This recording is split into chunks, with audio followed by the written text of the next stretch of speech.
ബിജെപിയുടെ കേരളത്തിലെ പ്രതിപുരുഷനാരാണ്? കെ സുരേന്ദ്രനാണ്, ബിജെപിയുടെ സംസ്ഥാന അധ്യക്ഷൻ.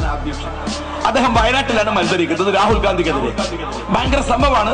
ചില മീഡിയകളൊക്കെ പറഞ്ഞത് രാഹുലിനെ വയനാട്ടിൽ കെട്ടിയിടാൻ തീരുമാനിച്ചു, അതിനാൽ സുരേന്ദ്രനെ കൊണ്ടുവന്നതാണ്. ആയിക്കോട്ടെ, അതൊക്കെ നടക്കട്ടെ.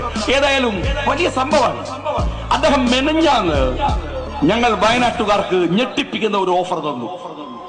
എന്താന്ന് പറഞ്ഞാൽ അദ്ദേഹം പറഞ്ഞു, എന്നെ എങ്ങാനും ജയിപ്പിച്ചാൽ ഞാൻ സുൽത്താൻ ബത്തേരിയുടെ പേര് മാറ്റി ഗണപതി വട്ടം എന്നാക്കും. ഞങ്ങൾ രക്ഷപ്പെട്ടു. സാധാരണ എന്താ വെച്ചാൽ വയനാട്ടിൽ സ്ഥിരമായിട്ട് ആന ഇറങ്ങുന്നു, ഞങ്ങൾ പരിശോധിച്ച് നോക്കുമ്പോൾ സുൽത്താൻ ബത്തേരി എന്ന ബോർഡ് കണ്ടിട്ട് ഇറങ്ങുകയാണ്. വയനാട്ടിൽ സ്ഥിരമായിട്ട് പുലി ഇറങ്ങുന്നു. കാരണം അടിസ്ഥാന പ്രശ്നം എന്താണെന്ന് വെച്ചാൽ സുൽത്താൻ ബത്തേരിന്റെ ബോർഡാണ്. വയനാട്ടിന് ബദൽ റോഡ് ഇല്ലാത്തത്, വയനാട്ടിന് രാത്രി സഞ്ചാരം ഇല്ലാത്തത്, വയനാട്ടിലെ കർഷകർ ആത്മഹത്യ ചെയ്യുന്നത്, വയനാട്ടിലെ കൃഷിക്ക് വിലയില്ലാത്തത് എല്ലാം നോക്കുമ്പോൾ ഈ സുൽത്താൻ ബത്തേരി എന്ന ബോർഡ് കൊണ്ടാണ്.